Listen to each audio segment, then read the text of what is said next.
This show is brought to you by Drift Outfitters in Toronto at 199 Queen Street East. Drift is remaining open during these difficult times, but with a new way of getting you your fly fishing goods without allowing customers into the shop. Visit them online at driftoutfitters.com to order products and take advantage of free shipping across Canada on orders over $100. Why not help them out during this difficult time for small businesses? Give them a shout out on Instagram. Got a great photo to share? Tag at Drift Outfitters. Also, you can tag your fly tying pics with hashtag self-isolation to show your friends and your followers how you're spending your downtime. Giving Drift more exposure and love right now is one way we can help keep them going.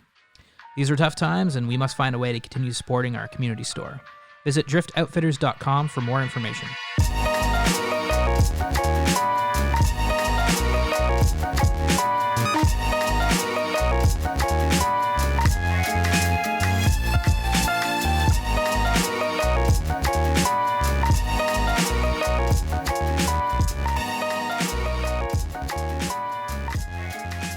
Hello, welcome to another episode of So Fly. It is the end of May, and it's 40 degrees outside. My name is Mitch, and we've got Aldo. Hey. We've got Yilma. Hello. And we've got a very special guest on the show today, coming all the way from, whereabouts you calling from, Joe? Boston, Massachusetts. Awesome. We got Joe Gugino on the show from Costa. How's it going, Joe? How you doing today? It's going great. It's nice out here. We got a great forecast coming up for the week. Yeah. So all is good. Wicked, man. To be clear for our Americans out there, 40 degrees Celsius. Yes. It's hot as fuck up here. Yeah, Ontario's going through a heat wave. It's like 60 degrees Fahrenheit here today. Okay, right on. Yeah, summer is definitely rolling through, and COVID's definitely annoying for that. But we're getting out fishing here and there. How's the fishing life down there for you? It's great. It's just kicking off. So we've had fish basically since I think first of the year was May 4th or 5th. And we got keepers rolling into Boston in the next week or so. Oh, man, wicked. So today we're going to be talking about striper fishing. We're also going to talk about Joe's background in fly fishing. Although, how did we meet Joe? How did we get connected with Costa at all? How did that whole thing start? Well, actually, it was our friends down in Indiana. The first time we came into contact with you guys was Derek from Fly Masters. He got us some Costa gear, which was awesome of him to do so. And then we produced that video about, what a great community, everybody who worked so hard to revitalize the White River. And then one thing led to another. And I got Joe's contact and emailed him. We've been chatting for a couple months now. And yeah. I think it was even a little bit more a roundabout. That's how I think you guys first started with Costa. But I think how I first found you guys was through Joe down in Texas. Right. Oh, right. Worked with Joel Clifton and Photo Wise and kind of found you guys. Yeah. And even came more roundabout because Hayden Dobbins, who's one of our event guys at Costa, actually is from Indiana. So knows that whole story, knows you guys. And so it's just a cool, awesome, small fishing world. Well, it has been totally that's awesome. So awesome. I love that the fishing community can just in such weird ways, we just find each other somehow, It's the best. Yeah, it is really the best. Okay, so we're going to talk about striper fishing today, but maybe we just start with a little bit about, first of all, who you are and what do you do at Costa? For sure. So always just realizing too, I talk fast, so I will do my best to slow down for your listeners. Right on. Or maybe they're used to listening at 1.5. They may have to listen at -5 for this, but I get excited about fishing, so I'll try to keep myself in check. Right. I think they'll understand. But background in fishing, we'll start I grew up fishing from Connecticut originally. So about 2 hours from Boston, mostly freshwater, largemouth bass stuff, all fun. We're about 2 hours from the coast, so didn't fish saltwater that much. And then went to college north of Boston. Fished a little bit in college, but played lacrosse, so was more preoccupied with that. Then when I graduated, lived here on the coast in Boston, North Shore, basically 2009. Fell in love with striper fishing. That's basically all I do now. Then fell in love with fly fishing, and now fly fish, spin fish, do it all across the Northeast, New England. And now through my job with Costa, I cover all of North America, mostly United States, but a little bit into Canada, a little bit south. And I cover specifically inshore saltwater fishing. Okay. So that's everything fly and spin. And then I'm also currently covering offshore saltwater fishing as well. So basically anything saltwater, Costa, our guides, our events, our cause partners, which I love, and our media partners. So I cover all those relationships. That's a pretty awesome gig, man. How'd you get involved with them at all? That's a great question. And so I got involved with Costa. So when I graduated, I actually went to school to be a teacher. So I taught fourth grade for 6 years. Oh, no way. When I graduated. So I love kids. I have two of my own now and worked across camps. And so went to be a teacher and was teaching. And then fellow Endicott grad, Matt Zimmerman, and I got together. We fished a lot. He had the name Why Not? And we were like, what are we going to do with this? Is it a blog? Podcasts weren't really a thing then. Yeah. Is it gear? What is it? And we started Why Not Fishing spring of 2014, May 2014. And so we just had a website. We had some gear. We ran a little launch party. Instagram was huge at that time, and we're really growing before the algorithm stuff, and really natural growth, and it was a lot of fun. Yeah. Mm-hmm. And actually about 2 months later, I was on Martha's Vineyard where I go every year, and we had like a little form website, like name, email, and we got an email from my now colleague, Peter Vandergrift in Costa. I just started at Costa. He was like, I love you. I searched striped bass and fly fishing, catch and release on Instagram, and I love your stuff, what you guys are putting out. Can we work together? Yeah. I thought it was my buddy pulling my leg. Yeah. I thought it was somebody who was like, oh, I'm going to get Joe and Matt and mess with them. Yeah. So we called them, and it was great. He sent us a couple pair of sunglasses. Yeah. We wore them, we promoted them, etc.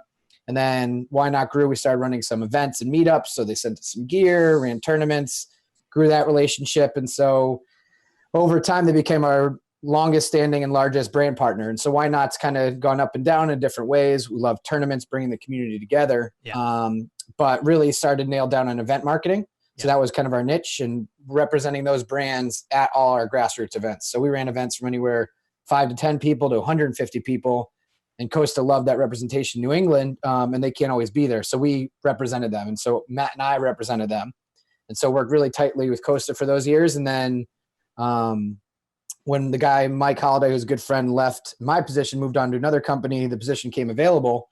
And I knew I wasn't going to move down to Florida, so it wasn't really on my radar. And they actually let me, after a time they couldn't find anybody they liked, my name kept coming up, and they were able to let me work remote. So I live in Boston, work from here, and travel down the East Coast, Gulf Coast, and West Coast. Oh, man, that's pretty radical. Jeez, that's some nice water there. That's pretty cool. Yeah, it's been great. And so I started last summer full-time and got my first redfish on the fly, my first snook on the fly, my first tarpon on the fly, my first bonefish, but it wasn't on the fly, so that's still on the list this year. Yeah. Got to travel all there. And then before all this crap started, I got to get my first peacock bass on the fly, which is sweet.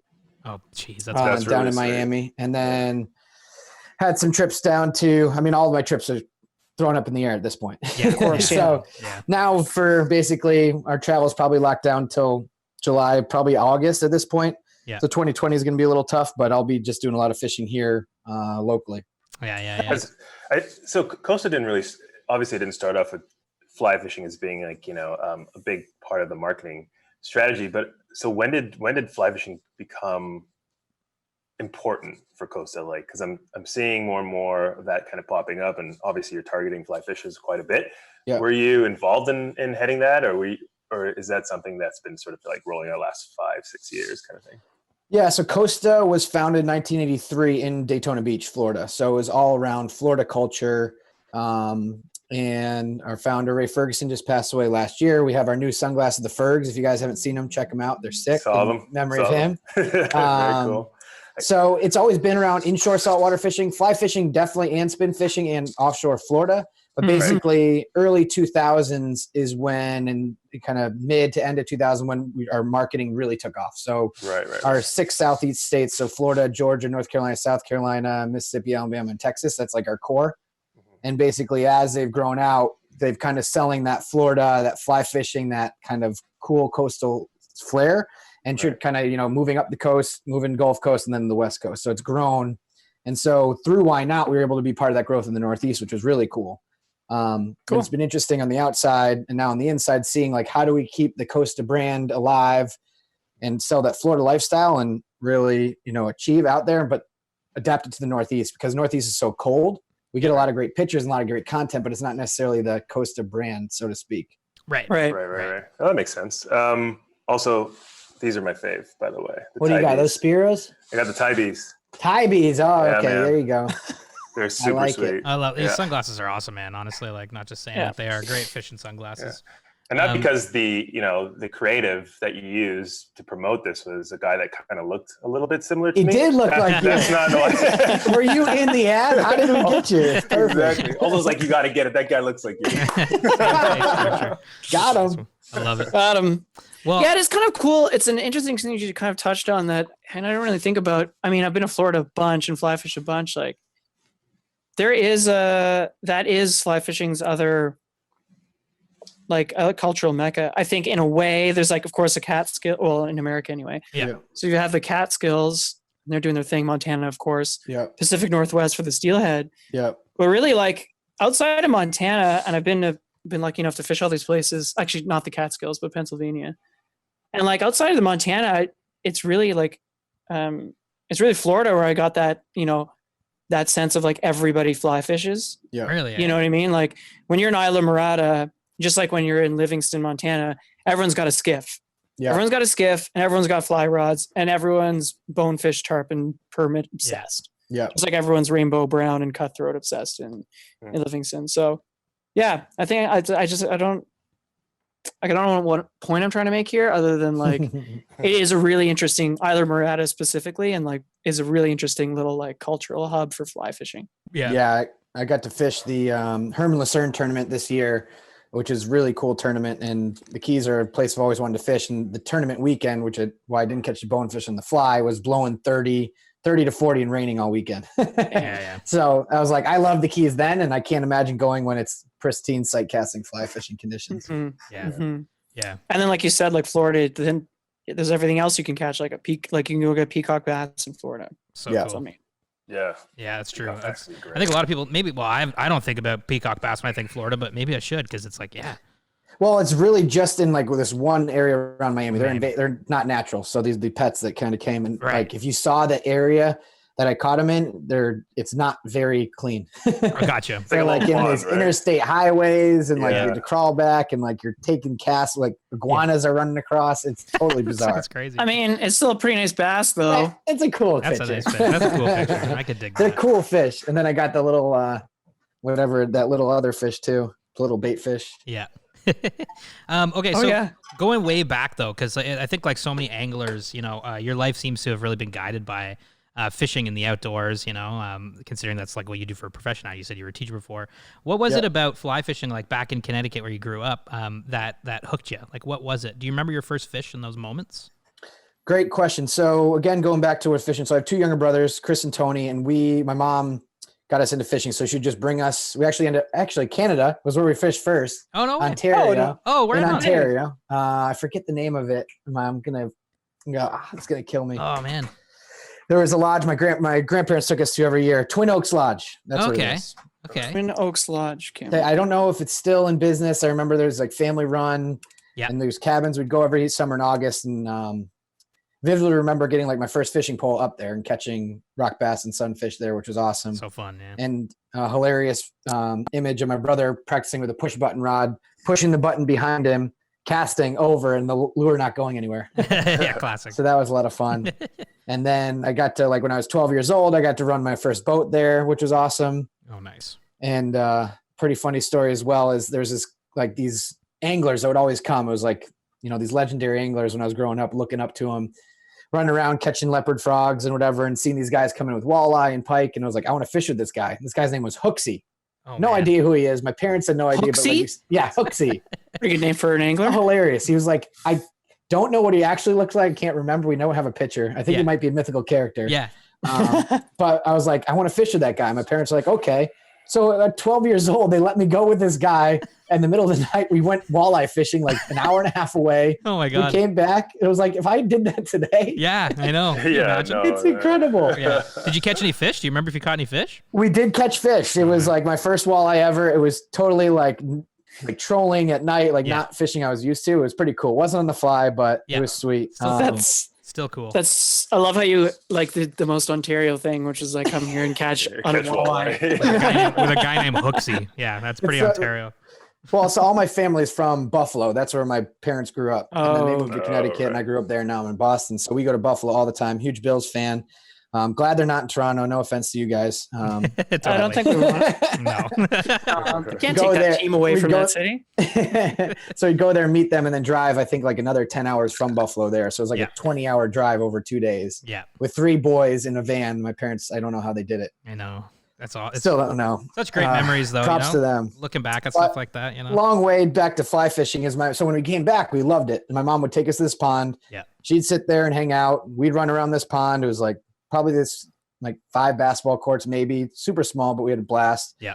And every time we got a hook tangled, we bring it to her. She'd untie it. We go back, caught all these fish. And we met another mom did this with her son, Brian, who became like our 4th brother. And we'd all go there. We'd all fish. We grew up fishing and just loved it. So it's like the 3, me, Chris, Tony, and Brian. Yeah. And so I didn't fly fish until I tried it a little bit till after college, though. I got really into it. So Right. Brian was a guide, and he still is a guide in Alaska Oh, sick. Wow. at Wild River Guides. If you guys can ever check it out, it's awesome. They do fly-in trips. So they fly in, they have to measure all the weight. They drop them off. They float the whole week, and they pick them up at the end. Oh, that's cool. That's a cool trip.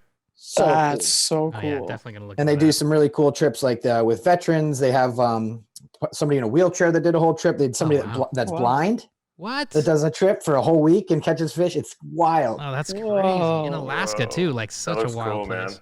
Super legit. So like he was always into fly fishing, and his big trip that he would do every year is for steelhead and brown trout up in the Erie tribs. Yeah. So Mm. down like Mhm. Oak Orchard and all those rivers and stuff. And so he's always like, Joe, come with us and fly fish. Joe, come with us and fly fish. Right.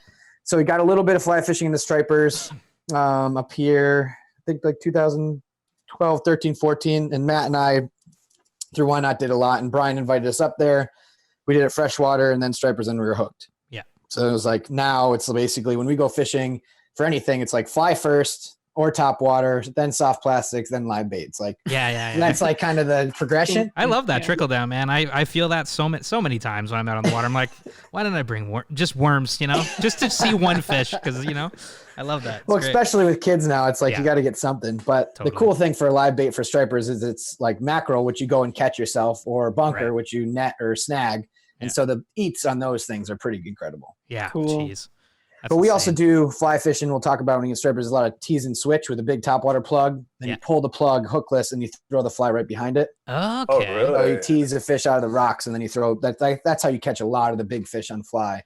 Okay, well, I think I like this. I like this transition. interesting. I think this is a Yeah. good time to get into it. Like, when did stripers come into your life? Like, how did you end up? Was it Boston? Was that when it all started? When we grew up, like we did a little bit, but we weren't totally into it. Like we went with a couple friends here and there. We did some bluefish stuff off the Cape, but definitely because it wasn't in our backyard, it wasn't like we weren't obsessed with it. Yeah. Then when I graduated, actually my co-teacher, when I was teaching, her husband and her son fished a lot. And so they invited me. And then that's when I really got into it. And then Matt and I fished a bunch. And then we were like, all right, we love this so much. Let's create a company around it. And then just have Yeah. this huge community around the North Shore. Yeah. And they're just such a fun fish to fish for. They're super aggressive. They go from, we're catching mid 20-inch fish, which are fun, but my, personal best, I broke twice last year, 47-inch and a 48-inch on top water. Oh wow. That's a huge fish. Sorry, On what? top water? So, what? Top water, big old plug, 7 inches Oh my god. in 5 feet of water. It was incredible. That's crazy, man. I don't even Like a yeah. bite size. I don't So yeah, basically when we're talking about trips for you guys, it's like first week of June. So next week I got it June 5th last year, and then got another big one like a week or so after Labor Day. So it's like up Okay. for us is like mid-May to mid-October, but really like first week of June to last week of September is best in Boston. Okay, so those are kind of the 2 times to go. And does that correlate to the run at all? Like the eastern run? Yeah, so the That's when they're- stripers are coming from Chesapeake and Hudson all the way up to Maine, and you guys get stripers up by you guys Up too. in Quebec, yeah. So it's similar. Yeah. Stock up there, but they're kind of all the way through. Right. Yeah, they get them all the way to where like the Cass Bay. Mhm. Yep, exactly. Mouths of those rivers like the Matapedia and whatever. Well, and it's funny because we're down here, we're experiencing a big crash for stripers again. It was a huge Oh. crash in the 70s and 80s, and there's a moratorium. Yeah. And now it's looking to be the same, but up in the Caspi, they're trying to kill the stripers because they're eating your salmon. I Yeah, know, exactly. I know. But there was a moratorium because all the stripers were gone for a while. So it's like you said, it's like that ebb and flow of people keeping them. Yeah. Yeah, Weird that's why. balance, I mean, yeah. like I love fresh fish, but there's so many other fresh fish you can eat around here. It's like Yeah. stripers are more valuable in the water. Yeah.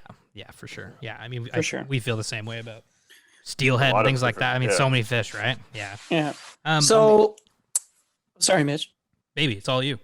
Oh, okay. So, uh, why, like, as I think, like, stripers have the same kind of cult following or cult kind of culture around it that like steelhead do. Yep. What's with that? Is it because, I mean, obviously they're fun and they don't happen all year long. I get that part of it, but like every article I've ever read in like the Fly Fish Journal, so they just like people who striper fish seem borderline insane. Yeah. You know, they're chasing them like the Grateful it's- Dead or Yeah. Yeah, it's pretty You know, crazy. like- Well, it's like I was thinking when you were talking about, trout in Montana or the trout in the Catskills or different areas. That way, it's like redfish and snook and sea trout down like all the southeastern states. The only thing we really have in the Northeast is stripers. Like that's it inshore. Like especially Boston. Like we get some bluefish, some flounder, not really on the fly fish in specific. Yeah. When you go offshore and get some bluefin and mahi and offshore stuff, but it's just not attainable. For stripers, it's so attainable. It comes within shore. Right. Not so much Mm. anymore because their species dying down, but it's like you can chase them from Maryland to Canada. You can catch them out your back door. You can catch them on bait. You can catch them on fly. You can catch them on lure. And it's just like people don't sleep because they eat at night really well. It's like different tides, different winds. So it's just similar with flows for steelhead. When you get the best flow or a different time of year and water temps, like for stripers, it's people get divorced, lose friends around stripers. It's sad. Yeah. It's like, I've heard about this. it's crazy. It's funny. So when I started fishing, I was teaching. And so I started fishing a ton and started this company. And my wife was like, what the hell are you doing? Like, you're never home. You're doing this. You're not making any money. You're spending money to run a company. Like, how does that work? Yeah. I was like, just trust me. It will work someday. Yeah. And it's like now I live, I'm looking out my window right now and I see Boston Harbor. I wouldn't be That's able cool. to awesome. Oh, do. wow. I need to live here. Like, Yeah. I'm fishing. So do you want me to live 2 houses from the water? Yeah. Or do you want me to drive an extra hour every way I go? I'm Exactly, like, yeah. this is where I'm living. That's the only way I can do it. I love that, man. That's so good. That's nice. Striper fishing, actually, I read a book years ago by a guy named David D. Bandito, I think, and it was called On the Run. It was about striper Oh, fishing. it's a great book. Such That's a like good one of the book, best right? ones to read. Yeah, I read that Yeah. when I was a kid, and I was like, this striper fishing thing, although you'd hit the nail on the head, it is like a cult thing. Like, people do get divorced over it, right? Guys with huge striper tattoos on their back. Like, it's really a... And the way that he talked about it, I was just like, man, so stripers, something I gotta catch. And when you're talking about catching, 40-inch fish on top water, I'm like, Jesus, what a ridiculous Yeah, thing. and it's funny because you have the stripers in general, the cult, but it's really even more than that. It's like you have the fly fishermen, the spin fishermen, the bait guys, the commercial guys, Right. the surf casters, the fly surf casters, people that only fish at night. It's like This gets so niche. so funny. Like I'm not like that. I'm pretty open and like community. I want to learn from everybody, but Yeah. some people can get really Yeah. closed off. I think And that's- to be honest, I do understand a bit of it because if you're giving up spots, I mean, you guys probably talked about this before. It's like you don't want to give up spots and spot burning and all that good stuff, Yeah. which I understand. And it's more the why and how about where you went to catch a fish more than like just that spot and go. Because then Yeah. you get crowded and people throw garbage and it just doesn't work. Yeah. No, 100%. Right. 100%. Well, maybe we go through a bit of like a day striper fishing, like, cause like I said, I don't know, it's completely foreign to me. Like I don't even know what, if someone was like, let's go striper fishing, and we walked down to the Boston Harbor and they're just like, okay, show them what to do. I would have no idea. Yeah, we went this morning. We usually, we start getting them in Boston Harbor about the first week of May. So most people try, some trips in the third or fourth week April, just getting ready, kind of getting their dust off. Sometimes we go down to the Cape or Connecticut, Rhode Island. They migrate up there first. We get them from shore a lot. They're usually, schoolies, some 15 inches, some up to 25 inches. Yeah. And that's kind of what we had for the past 2 or 3 weeks. And then now the bigger fish start to move in. So like this week we should get keepers. And then next week again is when I got the big one. So like that first week of June, then they kind of settle in for the summer. So Okay. even though I mentioned the first week of June, last week of September or so, like they're here all summer. Okay. Just as it gets hotter, they're harder to get. So that's why you fish early morning, evening, or night is in the Right. summer or live bait. And so normally with work and kids, like I'm usually going a half hour before sunrise. So like 4:30 now or 5 a.m. sunrise. And we fish, for 3 or 4 hour trip, usually around the tide. Sometimes we go a little earlier, a little later. And we're just cruising out. We know kind of where the fish are usually. This time of year, there's lots of blitzes. So they're chasing bait. So you find the birds, find the fish, Yeah. throwing flies that way. And then we start hitting some flats. We start hitting some rocks. We start following the bunker schools around. Gotcha. But but there's really fish here all year round. Sometimes they're easier to catch than others. Okay, gotcha. So you're cycling through different spots that that hold fish, and you're just throwing different patterns at them and seeing kind of where they're at in the column and what they're feeding on, all that kind of stuff, right? Yeah, and the hardest thing about Boston, like I fish mostly Boston North Shore. So when you look at Massachusetts, there's Cape and the Islands, then South Shore, Boston North Shore, Cape Ann, and then you kind of get into Cape Ann and into New Hampshire. So like we're really Boston and North Shore is kind of like my zone. Yeah. And if you look at the map, really this time of year you want to hit estuaries, and what happens is the water heats up in the flats, and the fish want to go to that warm water first. So those late afternoon outgoing tides are the best. Yeah. Because the water is warm, so the fish are in there and they're kind of active and they're coming out. Or for wading spots, we usually fish around the low tides because the estuaries that are huge are now a little bit smaller, so the fish are in a concentrated area. Yeah. So you can just wade out and get to them a little bit easier. Yeah. So if you look on a map, like if you never came down here, I said find an estuary, like you might find one, but there might not be parking. Right. You might not have access, so it becomes tougher. And we fish on boats most of the time. Right. I fish on kayaks as well, stand-up paddle boards, and shore. Oh, nice. Stand-up paddleboard Way to get out there. The Yeah, best thing about the stand-up paddleboard is like sight casting them, so you can see them coming across the flats, and it's awesome. That's my next purchase, stand-up paddleboard for sure. Yeah, I have the Live paddleboard, the catamaran one. Yeah. I don't know if you've seen it. It's unbelievable. I fit me, my 60-pound bulldog, and my wife on it at the same time, catching fish. That's great. It's so fun, man. And it's super stable. Oh, it's awesome. You could like do cartwheels on it. It's like a floating dock, basically. Eh? It really is, but it cruises. People use it to race. No way, really? Whoa, Racing that's in it? crazy. Super fast. Oh man. Yeah, we tried the boat. Boats are great too. We tried the boats once. We actually tried we got to demo a rover for a couple hours up in like cottage country. How was that? Pretty cool. Yeah, it's pretty cool. It's pretty cool. Did you It not was like pretty it? cool. I just like the regular paddle boards. I don't think I need an outboard motor on my paddle. At that point, just get a skiff, right? Right. Yeah. Or put like a trolling motor on a kayak. I feel like it felt unsafe, I guess. Okay, because it was like, I got to say kayak fishing, man. Kayak fishing for sure. And you're on the sit on top kayaks, right? They're pretty stable too, right? Yeah. So I've been like a Hobie team member, so to speak, for the past 5 or so years. So the pedal kayaks, which you need to for stripers, you're covering a ton of water. Plus, you need to be fast in and out of the rocks. And the ones that the Outback model I have, you can stand up too. Yeah. So it's weird to fly fishing. Like I'm kind of constructing a little stripping basket to like pull on top of the drive, so the line doesn't get stuck in the driving handstand. Right. Yeah. I'm kind of trying to configure that now, or because the seats off the new seats have a space, I just kind of strip the line under the seat, and that's my stripping basket. Yeah. See, I love that though. You know, fishing like these types of fishing scenarios where you have to think about, oh, you could paddleboard, you could kayak, you could wade. Like that's the best, man. You know, that's what I love Why about does it need bass. to be one thing? Yeah. Well, and it's crazy. It's like every morning, every night. Like at this time of year, it's bad because I have 2 kids. I'm working. My wife works, and it's like I'm here and I have my friend, he's having a girl this summer, so he'll finally learn what it's like, but he's fishing all the time. So it's like this blitz, he's on it. He's like sending me pictures. I'm just sitting at home like, oh my God. So is a blitz, sorry. Yeah, go ahead. What is a blitz? A blitz is when the fish are like frothing. So usually there's birds, they're chasing bait, they're coming out of the water. This year there hasn't been as many blitzes, so to speak, of like really whitewater. They've been kind of just like feeding. Yeah. So they're kind of slurping. You don't really see much fish, but they're active on the surface, and that's usually when you'll catch them. Yeah. But it's also can be very frustrating. And that's when the fly rod comes in handy because they start getting on smaller and smaller bait.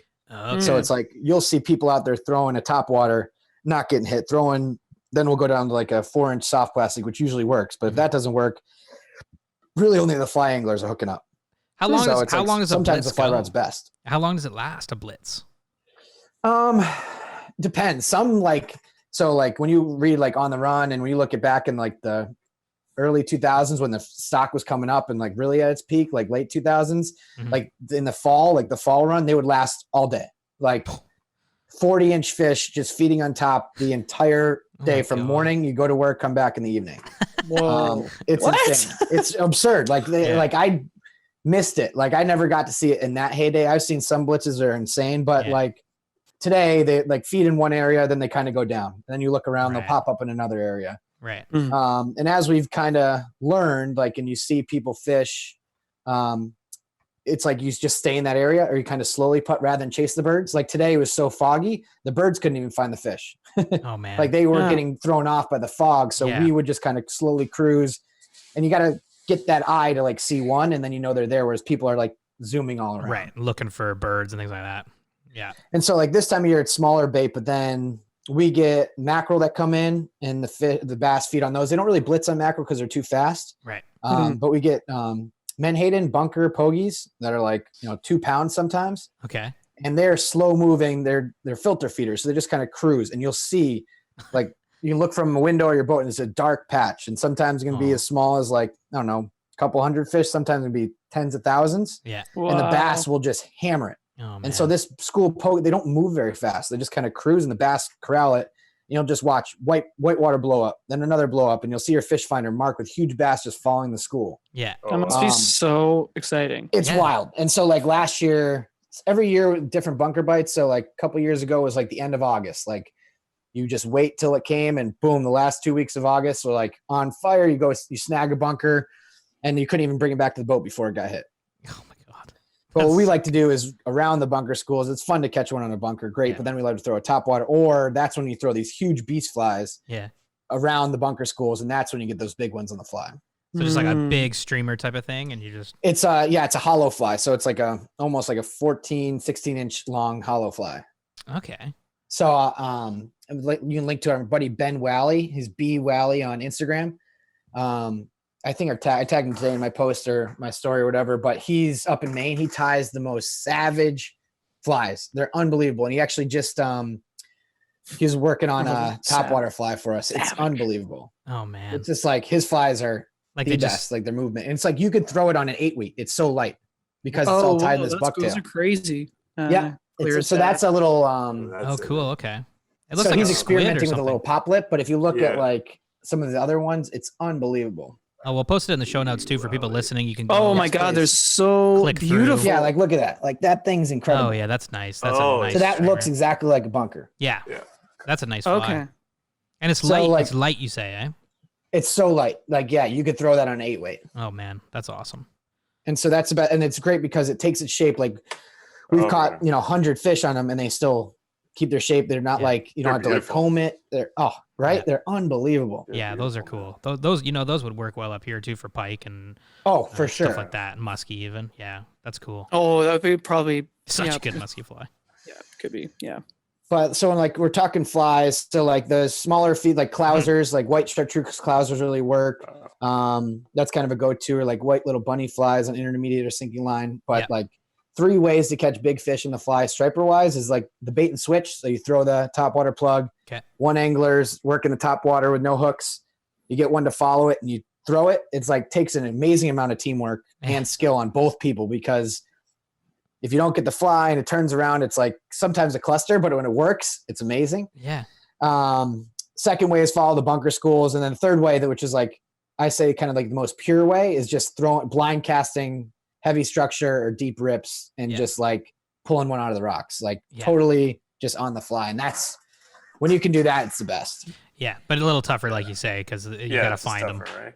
Yeah. And so like what we do on the boat, it's like Zim and I are like, we fish obviously all the time. We're throwing top water probably 90% of the time. And it's like, we'll all throw top water till we get a bite or like a keeper. And then the first person who gets a keeper on the top water switches to the fly. Yeah. And then and we're on a boat usually with 3 people, sometimes 4. So you can't have really 2 people throwing fly. Yeah. We're in like a 21-foot boat most of the time. So you got to have like one person dedicated to it. So it's always like kind of a silent fight. Who gets to go to the fly rod first? Yeah. And that's what's fun about going on the paddleboard, or on the boat by yourself, or the kayak, is like you're super stealthy. You're the only one doing it, which is great. Yeah. Right. Oh man, absolutely. Yeah. I mean that top water strategy, that's such a cool thing. I've never heard of that. That's the bait and switch, baby. I love that. It's so awesome. It works really well. Do you remember like a moment in your striper fishing life that was like, oh, this is cool. Like, this is why I can see myself getting into striper fishing now. Like this is, or like a story where it's like, this is like, oh yeah. Like when the switch flipped. Yeah. I'm trying to think. So I think like the mark for stripers on anything is a 40-inch striper. Like is awesome. Like a lot of people catch 40-inch stripers at like don't know what they're doing, if you're trolling big plugs or a tube and worm is a popular strategy, or like live bait, but like a 40-inch striper specifically on top water, like that's an accomplishment. Yeah. So I remember getting my first 40-inch on the on a top water with my buddy Jeff, who at the time owned and made 24/7 lures, which is the wooden lures that we use a lot. And I was with him down in Connecticut, and like they had each caught some keepers, and I caught, it was 42.5-inch striper on top water, like middle of the day, 2 feet of water. And it's like, we were throwing top water already, but like that was incredible. So that really did it. And then fly rod wise, I'm trying to think the best fly rod wise. So I fish a kayak tournament everywhere called the NEKF Striper Shootout. Okay. New England kayak fishing, always mid-August up in Salem, where I used to live, the North Shore. And it's a Friday night to Sunday afternoon tournament. The best kayak anglers around. There's like a live bait division, an artificial division, and a fly fishing division. Admittedly, there's not as many people in the fly fishing division, so it's not as competitive as like, 100, 200 people in the other ones. But Matt and I fished it for a long time. First year, we were like just out of first, second, third place. And then the next year, we were both out there fishing, not really getting much the first couple nights. And then the next night, we went out, kind of, we're like, all right, we're going to wake up early the next morning and go. And I was like, you know what? Like near the spot we were going to go, he went to bed, which is unlike him usually. And actually, he didn't go to bed. He went to hang out with a girl who's now his wife, and he's having a daughter with. So I guess it worked out. Oh, no. And I went out that night and was fishing these dock light area and throwing a bigger fly, not as big as those huge bunker flies, but a little bit smaller. Yeah. And fishing all these the dock lights. So you guys ever fish dock lights for snook or redfish or anything like that? Or not so much redfish, but more snook or tarpon? Sea trout once, actually. Sea trout. Okay. Yeah, So it's similar. So the stripers like love to hang in that. And I was on my kayak fishing this light line, not really expecting much. Saw like little bait in the surface. Yeah. And I was throwing toward this wall. And so the tournament's always at the time it was your 2 longest fish. So it's like your 2 longest fish is your entry. Yeah. And I think that year was actually your biggest. So like if you fly division, it's like if you can get usually 25 and up, you're pretty good. And Nice it's like fish. if you get a keeper 28 inches, like you're going to do pretty well. And so I think at the time Nat and I both had maybe like a 24, 28, 30, somewhere around that. Yeah. And so Matt was in first and he wasn't fishing that night. And I went out and was fishing, caught a couple, kept measuring the board, wasn't that big, and was like casting forward in the kayak. Yeah. Twitching through the light. And all of a sudden, like I heard a huge splash behind me. So I was like mid cast and I just like dumped it. Like, just like screw it. Just let it go. And so I threw it behind me. I was like totally awkward. So I was like stripping the kayak like this behind me. And all of a sudden hooked up, spun my whole kayak, took me across the flat. My reel was burning all the way out. It was incredible. Oh my God. And so let me see if I can find the picture. That's a cool story. And it was sick. And so I was like, this is definitely the biggest fish I've ever caught in the tournament to win it, which was really cool. Yeah. And it ended up being my best in the fly, 36 inches. Jeez. Oh my God. Look at the fish. That is a huge fish. Oh that was my at God. 4 a.m. in the morning after fishing all night. Totally delirious. We'll post that picture on our Instagram as well. I'll send it to you. Yeah, for sure. Yeah, for sure. That's ridiculous. And so it was man. just so cool. And my buddy came and took a picture of me. Yeah. He was like all the way back at the launch. I was like, dude, I know you just paddled all the way back, but you gotta come out Yeah, here. this is worth it. Trust me, it's worth it.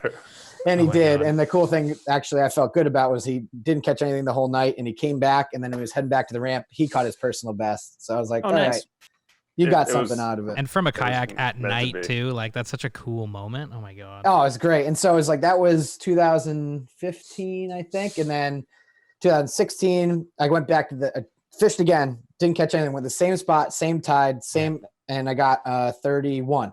Oh man. And then Jeez. next year went back and got a 28. Okay, yeah. All that same, it's just like that That's- spot, that same That's that tide. spot. It's just, it's so cool. It's like this huge flat and this light by a fenced off area where no one from shore can get there. So no one ever fishes it, probably ever. I've only fished it really that one time in the summer because now it's so far away. Yeah. And the tide dumps out and the light's there. So all the fish that go up in the flats are now cruising back and kind of cruise by this wall.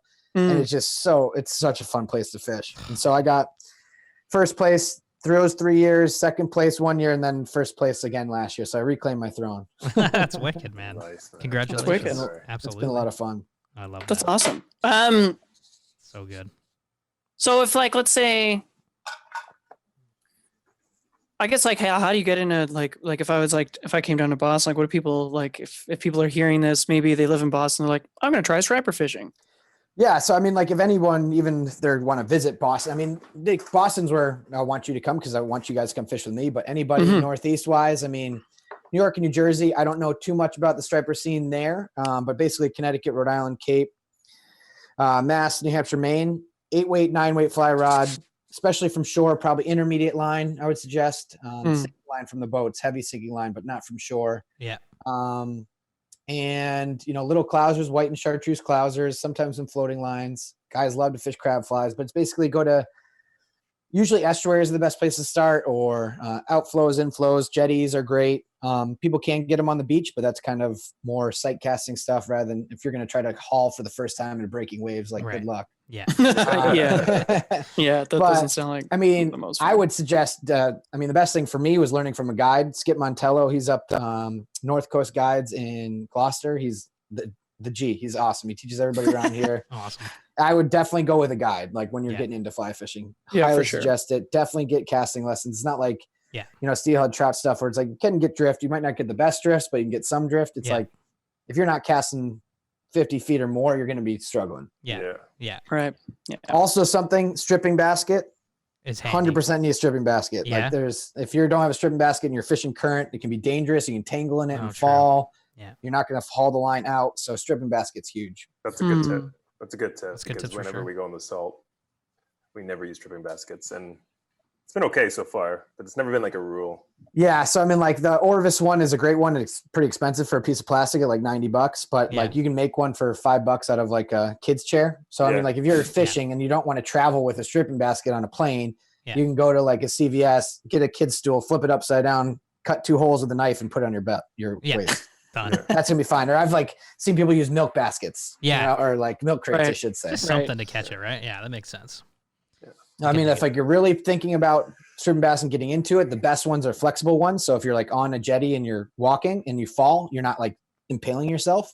Yeah. Right. So it's like they make foam ones or ones that are a little bit bendy. Those are definitely suggested if you're on jetties, but stripping baskets are huge. Yeah. What are some of the problems like facing stripers? Because you mentioned the returns are slowly kind of diminishing. Like, what are some of those issues facing them?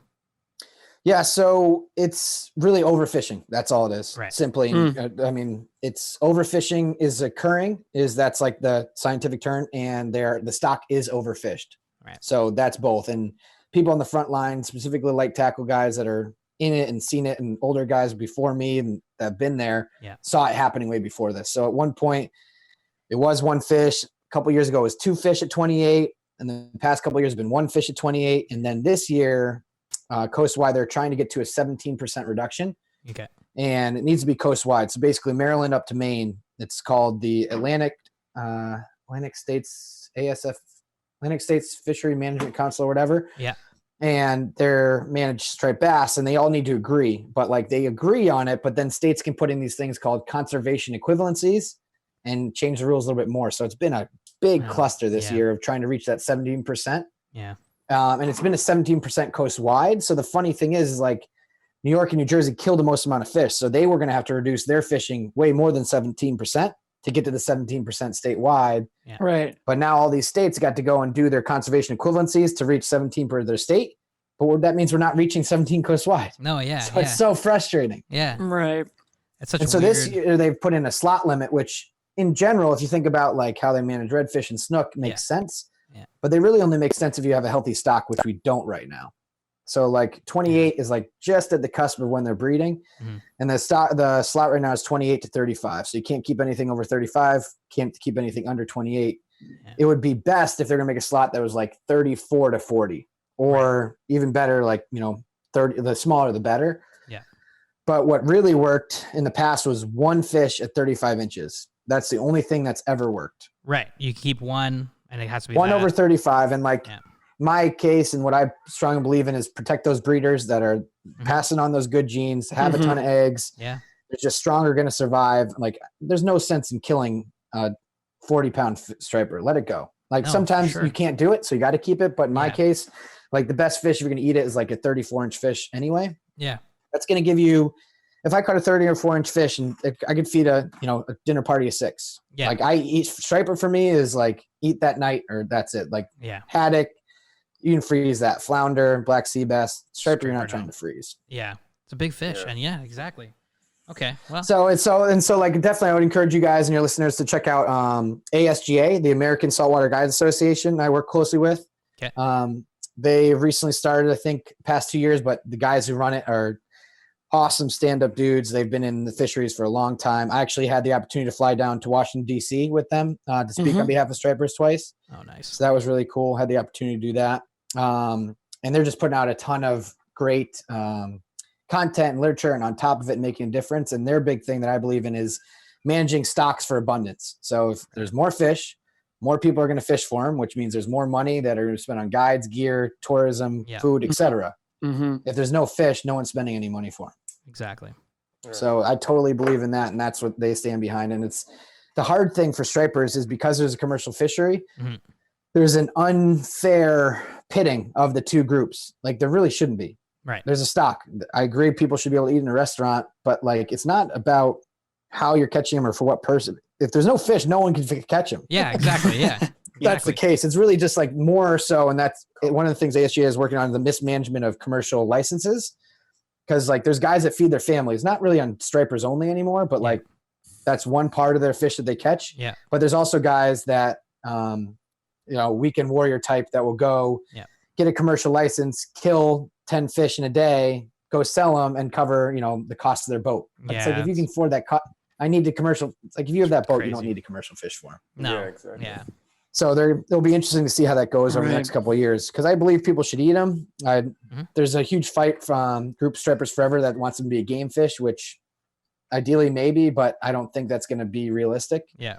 And is that the pure solution, right? It's like it doesn't sound like it.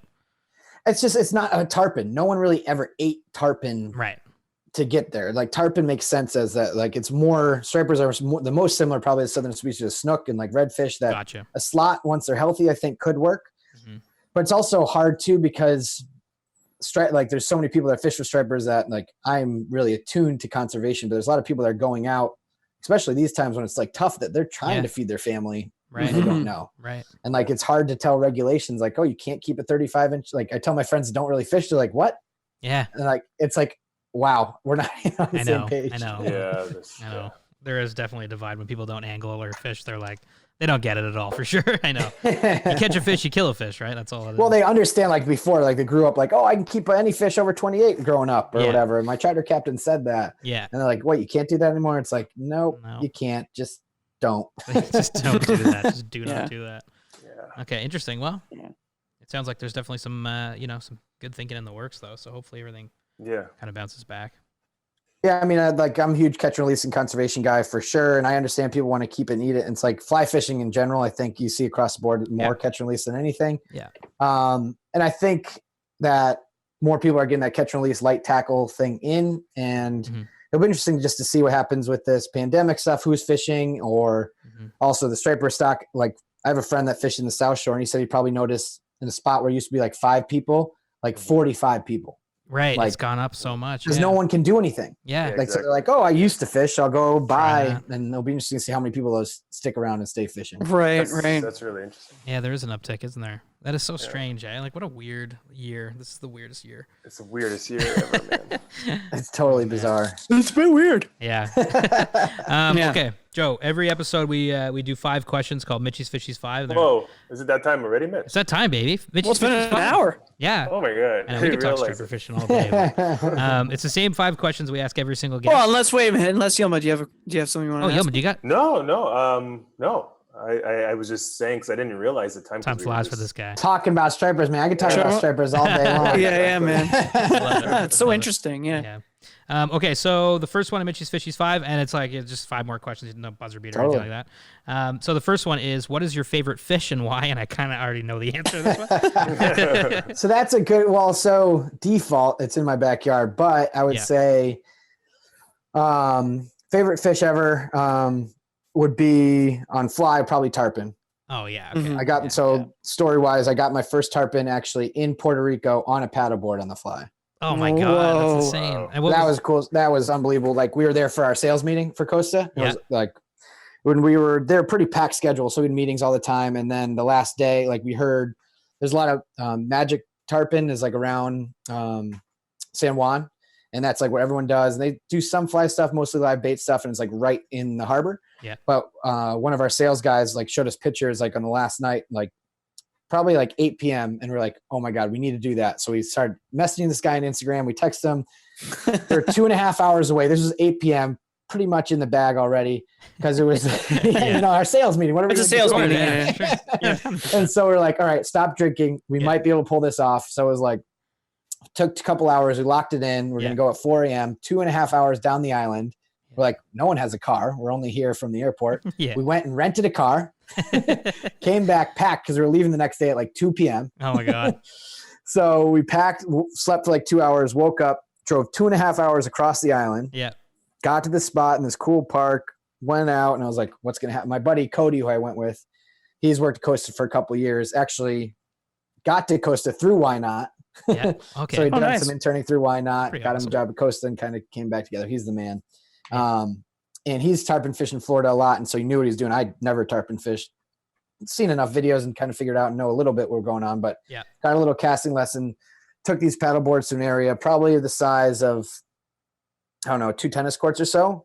And we come into these mangroves like 4 or 5 feet deep. And I'm like, what's it going to be? Is it going to be like the keys where you get the chains? Are you going to get like one shot, don't mess it up? And we pull in the spot and like just waited. We're like, what are we seeing? You get your eyes used to it. And like all of a sudden you look and you start seeing things. It's like probably 200 to 300 tarpon. Oh my No God. joke. Everywhere from 20 pounds to 150 pounds. Jesus. Just swimming in an aquarium. Oh It's the my most wild God. thing ever. That's And we're sitting there like, what? And he tied a gurgler on for me. My other buddy had a different fly and he's like, you're first up. And I was like, excuse me? It's Oh just like my God. watching them putting a cast in the mangroves. I lost like my first 3 or 4, Yeah. 30, 40 pounders, maybe Yeah. jumping in the air. Oh my like, God. crazy. Holy It was 40 wild. pounds. It was insane. That's so worth And the so drive. we were doing that all day and like I missed a couple, but jumped them. It was a blast. I was like, if that's all I did for my trip, it's great. And Yeah. got really hot really quick, obviously. And we kind of cruised down the bank and we had a live bait. So as I was fly fishing, the guy put out a live bait and took the chunk bait and it cruised in front of me and jumped in front of my kayak or my paddleboard. And it was 100-pound tarpon in front of me, just like going like this. And I was like, and he lost it, but it was so cool. Oh my And God. then when I was doing that, I turned around. Cody hooked like I think probably like a 50-pounder, 60-pounder maybe. And he Jesus. landed it on the fly Oh. On a paddleboard. on a paddleboard. And it's cool because he has like a little 10-pound weight that when you hook up, you kick it off Right. and that anchors you. Okay. So it's like- Okay, yeah, I was gonna say like, I was gonna what say, happens like- when you hook one? yeah. You're getting And he pulled. tells you that very clearly. Yeah. And so the guide's with you. He's awesome. His Yeah. name's Tarpon Ombre on Instagram. He's been doing it forever. He's Amazing. such a good dude. Tarpon. Tarpon ombre. He's the man. But he's like so good. He's coaching you. We're laughing, giving each other shit the whole day. But he's like, when Cody hooked up, he like jumps in the water and lands it. Yeah. As a paddleboard, it's hard to land it. So him and Cody went off in another area. They did some live bait stuff and jumped a whole bunch more on spin rod. And I kind of went back to the spot where I knew they were. Yeah. I sat there. Was like, I got to get one. Yeah. And one kept coming, cruising. You kind of wait. And I waited, hooked it up. And was so pumped. No one was around. These guys were all the way down. Yeah. All I had was like a cell phone, barely could battle on this thing. And I had this, 15, 20-pound tarpon, but it Yeah. was on the paddleboard. So I just was spinning. And it just kept going around because I didn't want to jump. I didn't want to lose it. And I Yeah. wanted to picture it. And I was Big like, if somebody was circles. videotaping this, it could have Yeah. gone like bloopers. It was That'd be terrible. amazing. Oh my God. Finally landed. But so long story short, tarpon on the fly inshore. But bluefin tuna on spin rod is like a new addiction. I got my Yeah. first last summer. Yeah. And it is unbelievable. Oh man. Highly suggest if you ever do it. Like I got mine on a little soft plastic Ron Z, but this summer I'm going to go on top water, and it is just you can't even imagine the power of those fish. They Yeah. kick your ass. Oh Oh, my for God. sure. I know. I can Those imagine videos of it's people fighting them. I'm just like, how the heck are they doing this? Like, Yeah, my back. I was like, well, it was like the time we went out was they were catching like 30, 40-pound tuna. Yeah. And so like those, they'll kick your ass, but you can get them in. And that's what everyone was catching. So like, this is my first one. I told my buddies like, I'm going to land this one. So I was like fighting it for the first 10 minutes. And they're like, if you need a break. And I was like, I'm not a pussy. I'm not going to lose this 30, 40-pound fish. yeah. And then finally I was like, all right, somebody go in. And the fish ended up being probably 150 pounds. It was like 68 inches. That's massive fish. Oh my god. That's So I was so like, all right, funny. at least I didn't feel that bad to get my ass kicked Yeah. by that fish. It's a big fish. Okay, well that sounds super fun too. I mean, yeah, I've never fished for those. Tarpon are definitely high on the list because that story's crazy. It's so worth the drive. It's so cool. Yeah. Yoma got his first tarpon this year. Yeah, Hell yeah. he did. Yeah, I Yoma. did. Where at? In Tobago. His home. Oh, Yeah. there you go. You never fished for him when you were there before? No. Tobago's like a new little oasis that we just started exploring. Just because it's not like a very popular fly fishing destination, but it's very like it's got a lot of permit. They've got it all. Yeah. Permit, bonefish, tarpon. Bonefish, tarpon. Jesus. Oh, that's cool, man. Yeah. Oh, maybe I'll have to go there with you guys. Absolutely. Yeah, man. That'd be a fun Absolutely. trip. That's a plan. Sounds like a work trip to me. Oh yeah. Yeah. Yeah. Oh man. Number 2 then. Okay, so this one kind of leads into that. If you could fish anywhere in the world right now, assuming it's like the best time to go fish there, where would you go? And why would you go there? I think the Seychelles are pretty sweet. I think that's on everybody's kind of bucket list at the Yeah. moment. It's just Mm-hmm. how hard it is to get there and the fish. I mean, that's like the goldfish, GT on fly from shore. Like Yeah. I think you can't beat that. Yeah. And a cool thing about that trip is like you go through Dubai, and so you get Queens fish, I think they are in the harbor. So like when you go through there, you can also add that. So that's kind of a cool destination. That'd be a cool trip. Yeah. Nice. And then a trip that got canceled because of all this crap was to Costa Rica, and I was going to work an offshore tournament on the Pacific side, and then at the end of that, go to the Gulf side for tarpon, and which I was really looking forward to. So anything where tarpon bonefish permit, where you can get that slam. So in the Keys, Yeah. Belize, anywhere you can get that, I think like that's what I want to do. Someday get the slam. Oh man. Yeah. You're doing Tobago. There you Yeah, go. there you Let's go. go there. Well, there I just got my spot. Love it. All right, number 3 is what is your best fishing memory? Best fishing memory. You've had some Those good are the one that ones. you There's told been me. some good Yeah, ones those on are there. right. Yeah, Couple. there's I've given you been guys a lot of them. Oh, I love Yeah, it. yeah. Some jazzed right I think now. that kayak was pretty good. I'm trying to think of. So, I mean, I've just started to take my daughter fishing, so I can already tell that those are going to be the best when she Yeah. likes fish. And there's a funny picture we have, like when she was, I don't know, not even a year old. I'm at Martha's Vineyard, and I'm holding a little scup, it's like a tiny little, basically like saltwater sunfish, and she's smiling in the funniest little picture. And then like we got the picture, or after we took it, looked on the phone, she's making like the littlest baby thumbs up in the picture, and no one noticed it because it's like kind of next to her leg. So that Yeah. was really fun to do that. Oh, that's awesome. Trying to think anything I missed striper wise. You got a lot of my top stories, and like, yeah, my personal best last year, that fish 47 inches on top water, June 5th, was amazing. Cause like I had not caught a keeper of the year. Like usually we catch like mid 30s or something like that. And that was 47. Like that's insane. We've That's never caught a huge. fish that big. There. That's a crazy. big striper, man. Oh my god. Yeah. And then the worst part about that was hero one day, zero the next. I put a treble hook in my pinky, stuck the next morning. Yeah. Oh. So my God. I'll send you guys the pictures. If somebody told me that I would catch my personal best and then put a hook the next morning, I probably would do it again. Yeah. Totally. It's, Yeah, still, I it's, think still, we it's still numb, by the way. Oh my Oh, god, no. it really was that Oh, bad. I totally eh? messed it up, but whatever. Oh man. Worth the I fish. have Well, 9 other it- fingers. We're fine. Yeah, that's true. Exactly. Well, the good thing is if you get stuck there again, I won't feel it. Yeah, right. Exactly. Okay, number 4 is why do you fly fish? What do you get out of fly fishing? Challenge. And it's just fun. Like if you're not catching fish when you're striper fishing, it's just fun to cast a fly rod. Yeah, totally. It's just like I can cast a spin rod all day long. It's just like a good mix up. Yeah. And it's just a different movement, which I really enjoy. Mhm. Yeah, 100%. Not with you there. Number 5, and the last of Mitchy's Fishies 5, is what fly pattern represents you best and why? So if you were a fly, what would you be?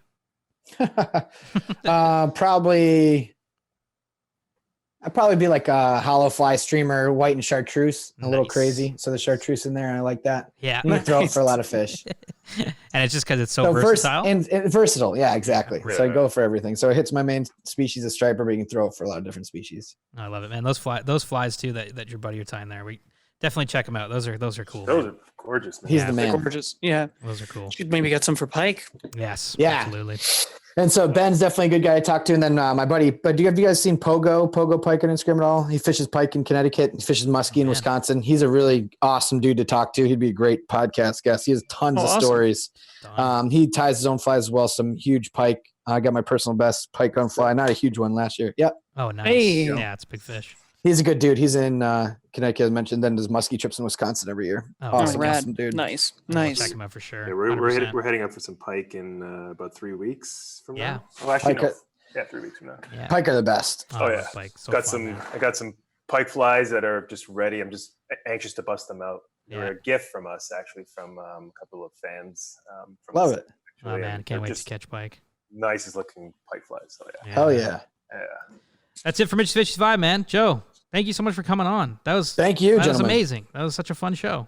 Yeah, I Yeah, I'm so appreciate that. jazzed Thank to you. go striper fishing right now. Like I can't even. You gotta go. Oh man, You gotta go. 100%, Yeah. 100%. So, Joe, where can people like find you, your stuff? Like, where can people? What do you want people to do? Find Costa? Find some of the Yeah, other brands so you best work way with? to connect with me personally is probably Instagram at Joe Gugino. So just first name, last name, or on Facebook, same thing. Follow Why Not at Why Not Fishing on Instagram and Costa. And that's about it. And anybody welcome to feel free to reach out to me, striper questions, etc., Costa questions. And I really hope we can schedule that striper trip with you guys here. Oh yeah, Oh, we. man. I mean, Would love that 100%. That'd be it's an easy amazing. flight from Toronto. So yeah. Absolutely. I mean, it used to be an easy flight Yeah. from Toronto. Yeah, it used to A be. little tough right now. Well, the good thing is, like, when you fly into Boston, like, there's not, like, I live in Winthrop technically, so it's right next across the airport, and it's like 10 minutes away. So Oh, Oh, right. nice. you don't have to go into Boston proper if you land. So you can come into Winthrop, which is, pretty low key. Beauty. Stay here and fish enough Boston Harbor, so you're not like in the thick of it and have to Yeah. be that worried about it. Oh, You kind of wicked. get away Right with it out here. Wicked. Right on. Yeah, we. I went to Boston once. It was awesome. Had a That's great time. Cool place. Love Cool. to go down there. Or I'll join you guys in Texas when you go to that again. Did you guys schedule that yet? We gotta definitely meet up in Texas. We haven't scheduled the trip yet, just because we don't know what the heck's going on with this whole thing. Yeah. You know? Well, let me know when things go. We're 'cause- eyeing the same time. Same time. which November. is November. We went in yeah. November last year, and the bulls start coming in. So I- good. Like, I think we had a shot at a couple bulls. Like they weren't fully in yet, but whatever. I don't care. Like that So was many like the fish most anyways. amazing trip. Yeah. Yeah. So many. Sign me up for that. I would love to be there. Yeah, man, come. 100%. That'd be Cool, a cool. blast. Okay. Well, thanks so much again, Joe, for coming on, and everybody listening, check out the show notes for all those links, and take care, man. Take care, man. Later, Nice to guys. meet We'll you. talk soon. See you, We'll buddy. talk soon for Yeah, sure. thanks so much. All Bye-bye. right, see you, man. Bye. Nice. That was a fun show. Oh my god, I want to go striper fishing. That was fun. Joe's so Yeah, cool. well- He's like the coolest guy. Yeah, man. He's super nice. Yeah. It's just such an interesting. I don't know. It's so cool, like seeing the way people like grow up fishing. Yeah. Because we like grew up a very specific way, Yeah. I know. which is unique which is unique, our little Ontario way. And then Yeah. that whole like, what am I trying to say? well, like so much access breadth to of such know- wild fish out there. Like Mm-hmm. stripers and he's I fishing. love the teasing method. That's pretty interesting. Yeah, that's crazy. That's so. Norm crazy. was doing that on the Ottawapiskat. Oh right, with He yeah. had a hookless spoon. and That's he was right. like- I remember that. Oh, that's right. Yeah. yeah, Norm. Yeah. Norm. That's awesome. And that's what those guys wanted to do with us in Tobago. Remember the guys was trying to sell us like day trips? They would like wanted to tease up. Oh. They wanted to tease up mahi to the boat and then have us throw poppers at them. That's right. That's right. And we were Which gonna do that I too. don't know why we didn't do that. Yeah. To be perfectly honest. Sounds kind of mahi on a popper would be so insane Yeah. and fun. Are you guys going fishing anytime soon? Yeah, probably this week. Tomorrow, maybe. Maybe tomorrow. Maybe Tomorrow's nice Wednesday. evening fish. I Hey, don't know. Wednesday, Maybe I'll why just not? Play Why- hooky. That's why it's called Why Not Wednesdays, right? Is it called that? Yeah. I'd be down to go. Yeah, I'll be down. I don't know. It's just really hot, so they're not. Yeah, They're exactly. not. It's not. Stay away from the fish right now. We were on the. No, it's not. Well, I mean, we could go in the evening for it. Would be it would be Mornings fine and if- evening kind of yeah. thing. Yeah. They're not like. They're just not active, Right. Mhm. and they've been fished hard. Like especially the Credit River fish. Holy fuck. Give them a bit of a break. Yeah. Hot temperatures and a lot of activity. Yeah. Give them a break. I mean, we're a month away from bass opener, guys. So then we'll have another option. And bass is always fun and accessible and easy to catch. And It's true. why not? And then, although you and I, I'm scheduling. I already messaged Ian Troop, but we're doing a little dry run scout, Nice. A guiding trip on the Credit with Ian. So I'm just waiting to hear back, but we might do that next week. Yeah, Ian's going to. Ian has left his job at TD Bank. in a good way. Yeah. Like I think he well, anyway, I don't have to get to the details of his like his payout, but anyway, he doesn't work for TD anymore, so he's looking at guiding full time until obviously all this is over. Right. But he's going to do a lot of instructionals, so he's going to test out some of his lesson plans on me and Yilma, which is going to be awesome because we're going to learn a lot. Yeah, that's awesome. Oh my God, when's that going down? I don't know why. Well, you should come. Oh, that's what I'm thinking. Yeah. He wants to do it during the week sometime. Oh, nice. Okay, cool. Right on. Like Okay, I can dig it, baby. He said like a Monday or something. I can dig it. Well, fuck, right on. Good for you, True Man. He's a bang up guy. We'll have a YouTube video of him up soon on our channel, Blindfolded Tying. So, if this is out, the video might be up there. It might not. Go check it out because there's tons of other good stuff on there to watch. Oh yeah. You know, we've done so much stuff over this isolation. This quarantine thing, guys. Like, holy Hannah, I just like took right off. It's been like 2 months. It's been since we got back from Tobago. It's crazy. March. Actually. Yeah, and March we 13th, right? we said like, you know, here we're in quarantine. What can we do? We can't go outside, and let's make some more content for YouTube and let's record a show once a week. But it looks like this is kind of the world now. So it's like we're slowly getting used to kind of living with COVID and what that means. And so we're gonna actually go back SoFly wise to a show on the 1st and the 15th of every month. So twice a month we're gonna go back to that model. But we're still gonna upload some YouTube videos here and there. And obviously fishing season's here, so we're gonna put up our trips and do as much as we can fishing content wise because it's super fun. We love doing it, and tis the season. But thanks to everybody that listened during this time. Sometimes you podcast listen when you're doing your commute and no commutes. So thanks everybody for that stick around and listen, and thanks everybody for supporting the show and checking out the videos. And for continuing to listen to the show. But yeah, 1st and 15th, you can check out our shows. Thanks to all our guests who came on during this time. Oh hell yeah. Yeah. It was awesome. We did get a lot done. Yeah. Yeah, it was great. Which was great. I We mean, talked to so thanks many people. to let's shout it out. Thanks to Colin. Yeah. Thanks to Colin McEwen from the New Fly Fisher. New Fly Fisher. Thanks to Aaron Reed down in Texas. Yep. His book came out, or it's coming out. I saw that. It's very exciting. Which is awesome. He's going to do a little live stream kind of thing about it. Great book. Of course, thanks to Mark Kurlansky. Actually just got the book. Nice. They just emailed the hard copy of the book. Amazing. Salmon. Yep. The book is called Salmon. Yep. Thanks to Stephen Brunt. Yes, Thanks Steven. to James from Chums. Dave. Thanks to your Uncle Joe. Uncle Talking about Joe. trout opener. That was awesome. Yep. Chris Barkley from Oh, beautiful Rod. It's Chris Rod. Barkley Fly Company. My pal down in Montana, Matt Dotson. Oh, Dotson, of course. Jeff Jackson. That was awesome. Yep. From Algonquin Park. Algonquin? Love it. Dude, Oh, that yeah. was so cool. Cheers, That was Jeff. We were fishing with Josh the other day at Josh on the Fly, and he said he listened to that episode, and he's like, how many times have I Googled Algonquin fly fishing and not come across Jeff? It's so awesome to have listened to that episode. I know, it's He great. said he's like now I want to go fish with him. I was like, yeah, who doesn't? He does. Super nice guy, man. Jeff was awesome. Yeah, and thanks to Eric Lund from Esnogami Lodge. We're going up there in a couple weeks. Can't wait to see Eric. Everything is good, and thanks to Joe. Thanks Yelma. Thanks Mitch. Thanks, Aldo. Thanks, Yelma. Thanks, everybody. Keeping me Thanks, sane, Mitch. Thanks. Absolutely. as sane as possible. It was fun. You- Honestly, it was a good time. Yeah, it's been a good time. I mean, you've been pretty good, although you've been good. You've been good, man. Mitch's been good too. Was really happy the first couple of weeks. He was all jolly good man. He's like, I'm going to be working from home the rest of my life. This is great. Yeah. I My like it. facial hair is like insane, but I'm Yeah. not insane. Hey, you're looking good, baby. Yeah. You're looking good.